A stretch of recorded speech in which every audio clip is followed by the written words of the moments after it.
بسم الله الرحمن الرحيم.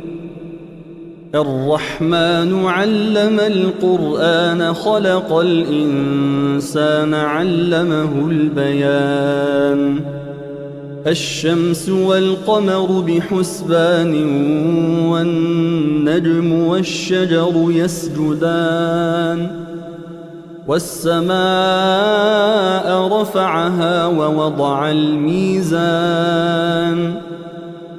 ألا تطغوا في الميزان وأقيموا الوزن بالقسط ولا تخسروا الميزان. والأرض وضعها للأنام فيها فاكهة والنخل ذات الأكمام والحب ذو العصف والريحان فبأي آلاء ربكما تكذبان. خلق الإنسان من صلصال كالفخار وخلق الجان من مارج من نار فبأي آلاء ربكما تكذبان. رب المشرقين ورب المغربين فبأي آلاء ربكما تكذبان.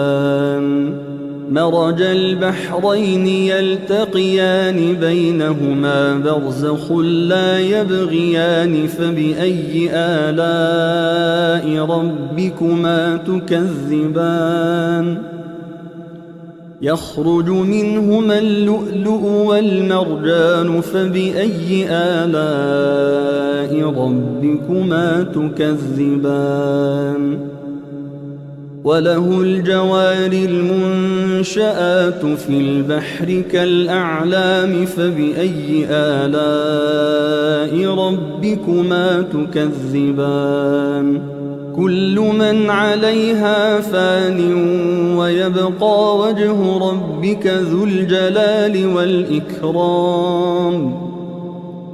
فبأي آلاء ربكما تكذبان. يسأله من في السماوات والأرض كل يوم هو في شأن فبأي آلاء ربكما تكذبان. سنفرغ لكم أيها الثقلان فبأي آلاء ربكما تكذبان. يا معشر الجن والإنس إن استطعتم أن تنفذوا من أقطار السماوات والأرض فانفذوا لا تنفذون إلا بسلطان فبأي آلاء ربكما تكذبان. يرسل عليكما شواظ من نار ونحاس فلا تنتصران فبأي آلاء ربكما تكذبان. فإذا انشقت السماء فكانت وردة كالدهان فبأي آلاء ربكما تكذبان. فيومئذ لا يسأل عن ذنبه إنس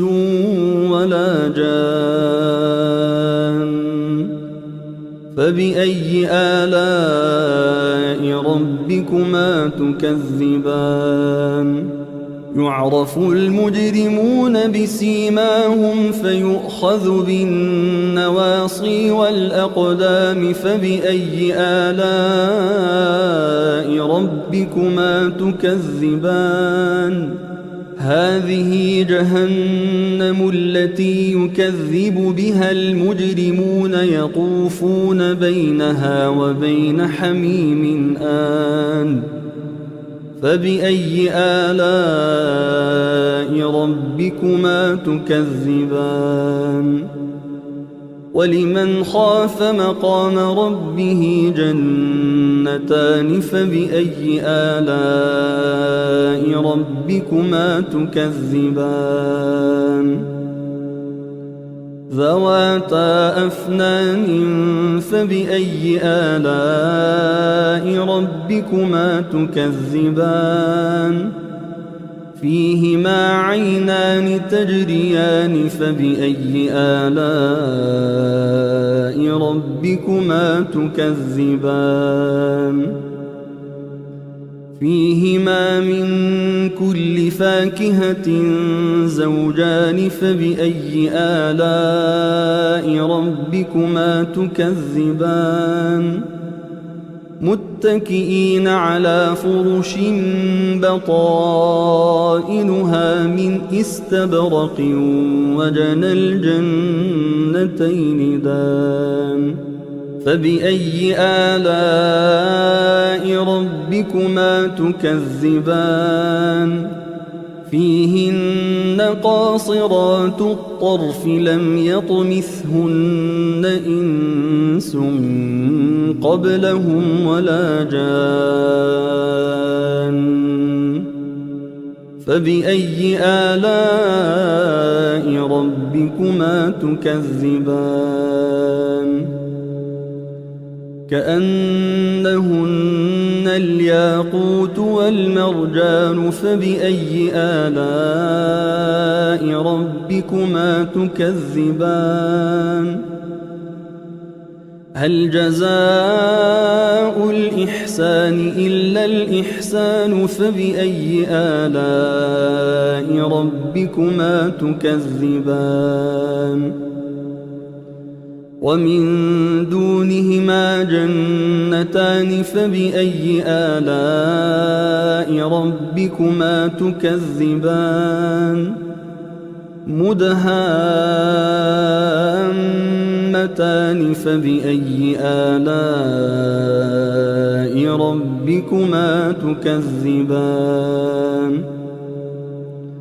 فيهما عينان نضاختان فبأي آلاء ربكما تكذبان فيهما فاكهة ونخل ورمان فبأي آلاء ربكما تكذبان فيهن خيرات حسان فبأي آلاء ربكما تكذبان حور مقصورات في الخيام فبأي آلاء ربكما تكذبان لم يطمثهن إنس قبلهم ولا جان فبأي آلاء ربكما تكذبان متكئين على رفرف خضر وعبقري حسان فبأي آلاء ربكما تكذبان تبارك اسم ربك ذي الجلال والإكرام أعوذ بالله من الشيطان الرجيم بسم الله الرحمن الرحيم ياسين والقرآن الحكيم إنك لمن المرسلين على صراط مستقيم تنزيل العزيز الرحيم لتنذر قوما ما أنذر آباؤهم فهم غافلون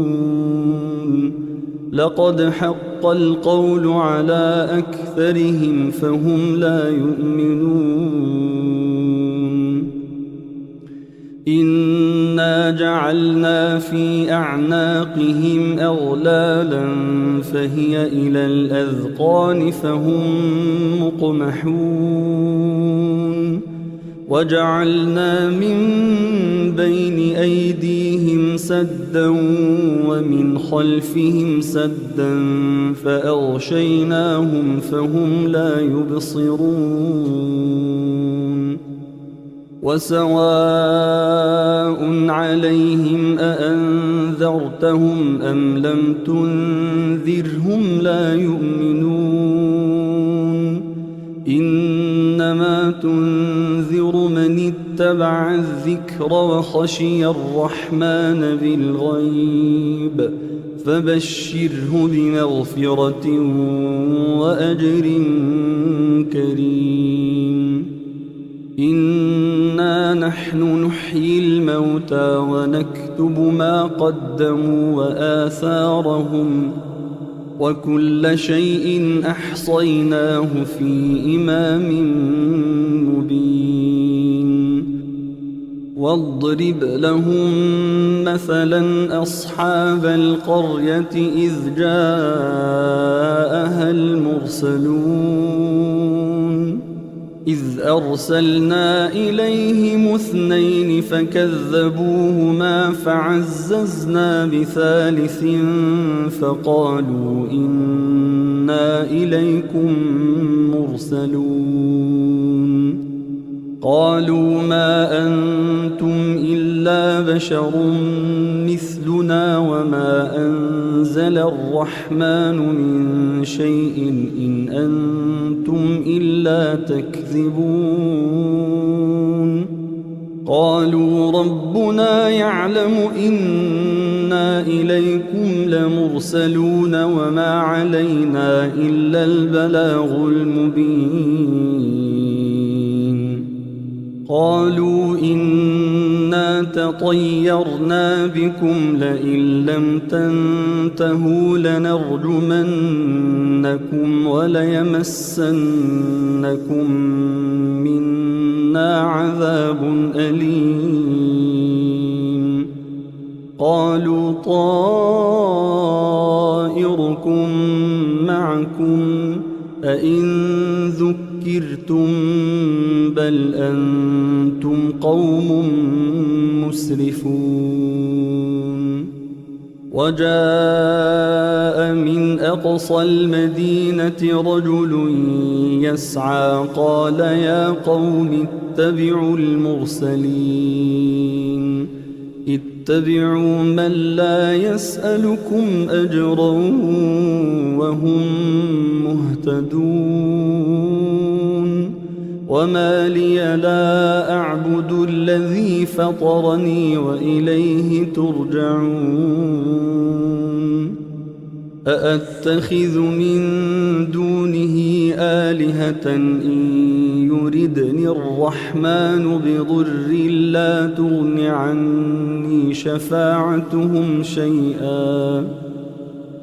لا تغن عني شفاعتهم شيئا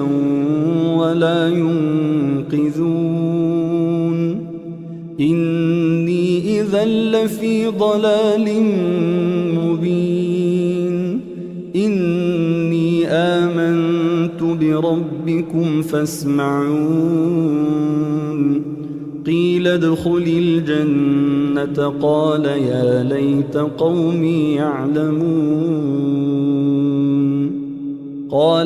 ليت قومي يعلمون بما غفر لي ربي وجعلني من المكرمين وما أنزلنا على قومه من بعده من جند من السماء وما كنا منزلين إن كانت إلا صيحة واحدة فإذا هم خامدون يا حسرة على العباد ما يأتيهم من رسول إلا كانوا به يستهزئون ألم يروا كم أهلكنا قبلهم من القرون أنهم إليهم لا يرجعون وإن كل لما جميع لدينا محضرون وآية لهم الأرض الميتة أحييناها وأخرجنا منها حبا فمنه يأكلون وجعلنا فيها جنات من نخيل وأعناب وفجرنا فيها من العيون ليأكلوا من ثمره وما عملته أيديهم أفلا يشكرون سبحان الذي خلق الأزواج كلها مما تنبت الأرض ومن أنفسهم ومما لا يعلمون وآية لهم الليل نسلخ منه النهار فإذا هم مظلمون والشمس تجري لمستقر لها ذلك تقدير العزيز العليم والقمر قدرناه منازل حتى عاد كالعرجون القديم لا الشمس ينبغي لها أن تدرك القمر ولا الليل سابق النهار وكل في فلك يسبحون وآية لهم أنا حملنا ذريتهم في الفلك المشحون وخلقنا لهم من مثله ما يركبون وإن نشأ نغرقهم فلا صريخ لهم ولا هم ينقذون إلا رحمة منا ومتاعا إلى حين وإذا قيل لهم اتقوا ما بين أيديكم وما خلفكم لعلكم ترحمون وما تأتيهم من آية من آيات ربهم إلا كانوا عنها معرضين وإذا قيل لهم أنفقوا مما رزقكم الله قال الذين كفروا للذين آمنوا أنطعم من لو يشاء الله أطعمه إن أنتم إلا في ضلال مبين ويقولون متى هذا الوعد إن كنتم صادقين ما ينظرون إلا صيحة واحدة تأخذهم وهم يخصمون فلا يستطيعون توصية ولا إلى أهلهم يرجعون ونفخ في الصور فإذا هم من الأجداث إلى ربهم ينسلون قالوا يا ويلنا من بعثنا من مرقدنا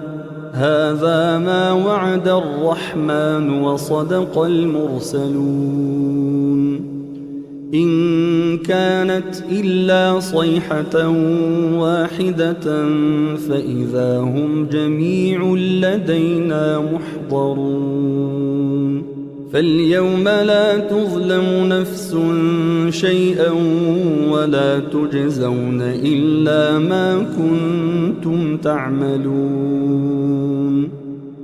إن أصحاب الجنة اليوم في شغل فاكهون هم وأزواجهم في ظلال على الأرائك متكئون لهم فيها فاكهة ولهم ما يدعون سلام قولا من رب رحيم وامتازوا اليوم أيها المجرمون ألم أعهد إليكم يا بني آدم ألا تعبدوا الشيطان إنه لكم عدو مبين وأن اعبدوني هذا صراط مستقيم ولقد أضل منكم جبلا كثيرا أفلم تكونوا تعقلون هذه جهنم التي كنتم توعدون اصلوها اليوم بما كنتم تكفرون اليوم نختم على أفواههم وتكلمنا أيديهم وتشهد أرجلهم بما كانوا يكسبون ولو نشاء لطمسنا على أعينهم فاستبقوا الصراط فأنى يبصرون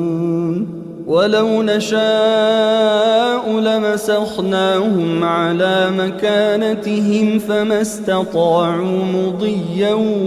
ولا يرجعون ومن نعمره ننكسه في الخلق أفلا يعقلون وما علمناه الشعر وما ينبغي له إن هو إلا ذكر وقرآن مبين لينذر من كان حيا ويحق القول على الكافرين أولم يروا أنا خلقنا لهم مما عملت أيدينا أنعاما فهم لها مالكون وذللناها لهم فمنها ركوبهم ومنها يأكلون ولهم فيها منافع ومشارب أفلا يشكرون واتخذوا من دون الله آلهة لعلهم ينصرون لا يستطيعون نصرهم وهم لهم جند محضرون فلا يحزنك قولهم إنا نعلم ما يسرون وما يعلنون أولم ير الإنسان أنا خلقناه من نطفة فإذا هو خصيم مبين وضرب لنا مثلا ونسي خلقه قال من يحيي العظام وهي رميم قل يحييها الذي أنشأها أول مرة وهو بكل خلق عليم الذي جعل لكم من الشجر الأخضر نارا فإذا أنتم منه توقدون أوليس الذي خلق السماوات والأرض بقادر على أن يخلق مثلهم بلى وهو الخلاق العليم إنما أمره إذا أراد شيئا أن يقول له كن فيكون فسبحان الذي بيده ملكوت كل شيء وإليه ترجعون بسم الله الرحمن الرحيم تبارك الذي بيده الملك وهو على كل شيء قدير الذي خلق الموت والحياة ليبلوكم أيكم أحسن عملا وهو العزيز الغفور الذي خلق 7 سماوات طباقا ما ترى في خلق الرحمن من تفاوت فارجع البصر هل ترى من فطور ثم ارجع البصر كرتين ينقلب إليك البصر خاسئا وهو حسير ولقد زينا السماء الدنيا بمصابيح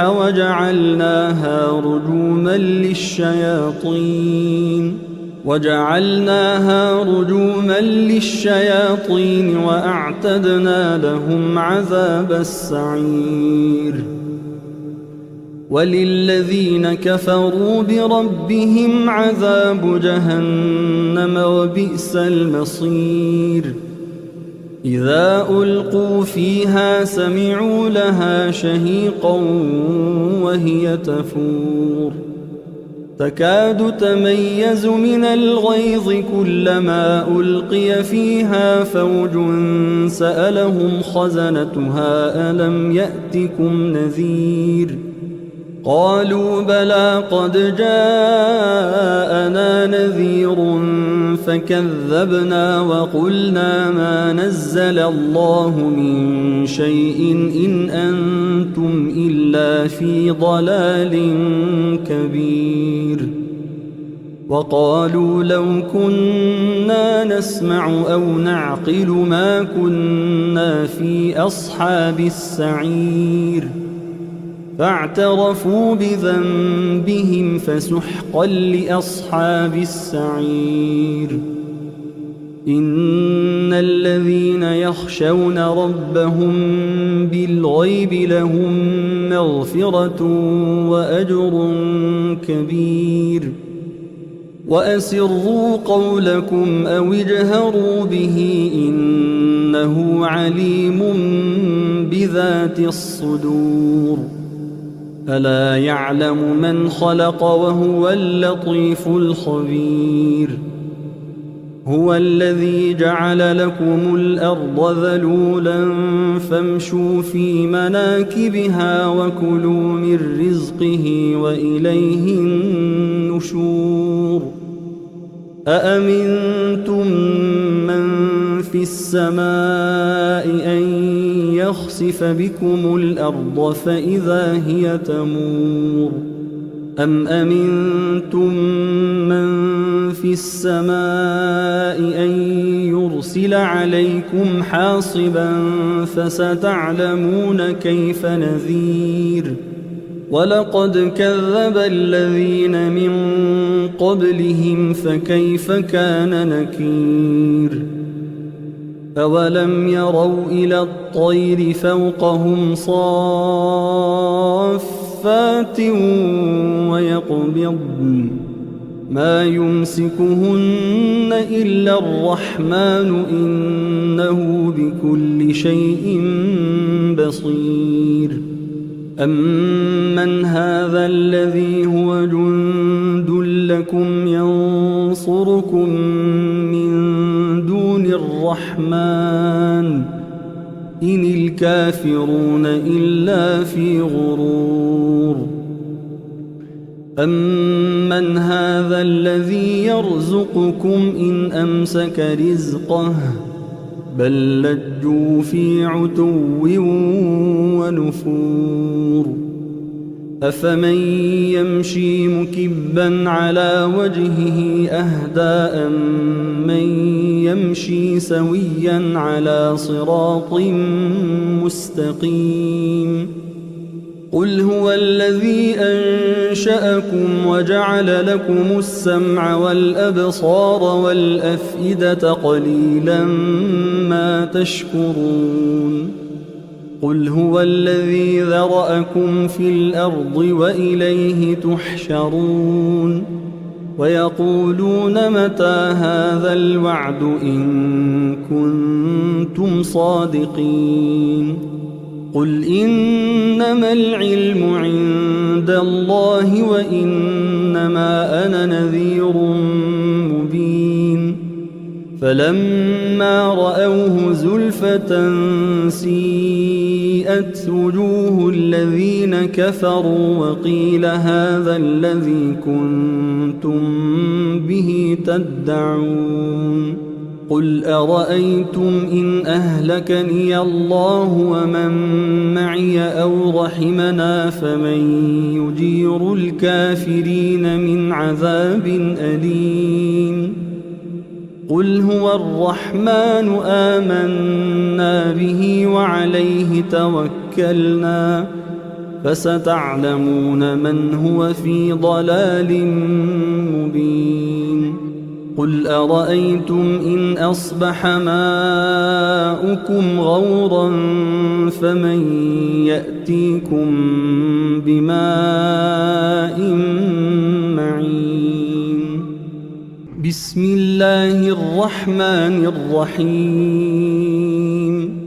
إذا وقعت الواقعة ليس لوقعتها كاذبة خافضة رافعة إذا رجت الأرض رجا وبست الجبال بسا فكانت هباء منبثا وكنتم أزواجا ثلاثة فأصحاب الميمنة ما أصحاب الميمنة وأصحاب المشأمة ما أصحاب المشأمة والسابقون السابقون أولئك المقربون في جنات النعيم ثلة من الأولين وقليل من الآخرين على سرر موضونة متكئين عليها متقابلين يطوف عليهم ولدان مخلدون بأكواب وأباريق وكأس من معين لا يصدعون عنها ولا ينزفون وفاكهة مما يتخيرون ولحم طير مما يشتهون وحور عين كأمثال اللؤلؤ المكنون جزاء بما كانوا يعملون لا يسمعون فيها لغوا ولا تأثيما إلا قيلا سلاما سلاما وأصحاب اليمين ما أصحاب اليمين في سدر مخضود وطلح منضود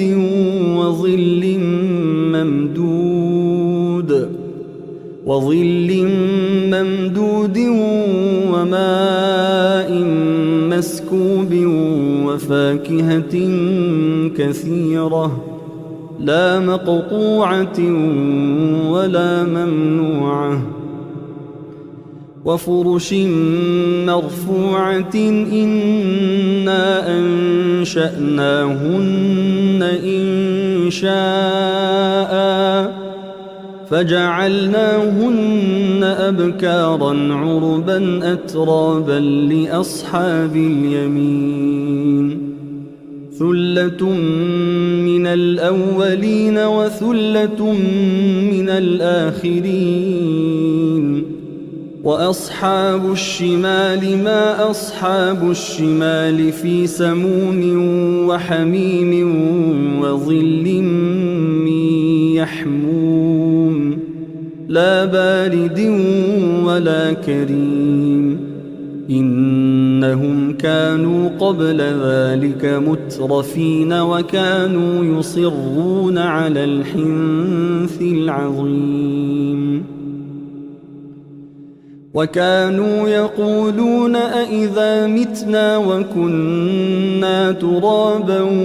وعظاما أإنا لمبعوثون أو آباؤنا الأولون قل إن الأولين والآخرين لمجموعون إلى ميقات يوم معلوم ثم إنكم أيها الضالون المكذبون لآكلون من شجر من زقوم فمالئون منها البطون فشاربون عليه من الحميم فشاربون شرب الهيم هذا نزلهم يوم الدين نحن خلقناكم فلولا تصدقون أفرأيتم ما تمنون أأنتم تخلقونه أم نحن الخالقون نحن قدرنا بينكم الموت وما نحن بمسبوقين على أن نبدل أمثالكم وننشئكم فيما لا تعلمون ولقد علمتم النشأة الأولى فلولا تذكرون أفرأيتم ما تحرثون أأنتم تزرعونه أم نحن الزارعون لو نشاء لجعلناه حطاما فظلتم تفكهون إنا لمغرمون بل نحن محرومون أفرأيتم الماء الذي تشربون أأنتم أنزلتموه من المزن أم نحن المنزلون لو نشاء جعلناه أجاجا فلولا تشكرون أفرأيتم النار التي تورون أأنتم أنشأتم شجرتها أم نحن المنشئون نحن جعلناها تذكرة ومتاعا للمقوين فسبح باسم ربك العظيم فلا أقسم بمواقع النجوم وإنه لقسم لو تعلمون عظيم إنه لقرآن كريم في كتاب مكنون لا يمسه إلا المطهرون تنزيل من رب العالمين أفبهذا الحديث أنتم مدهنون وتجعلون رزقكم أنكم تكذبون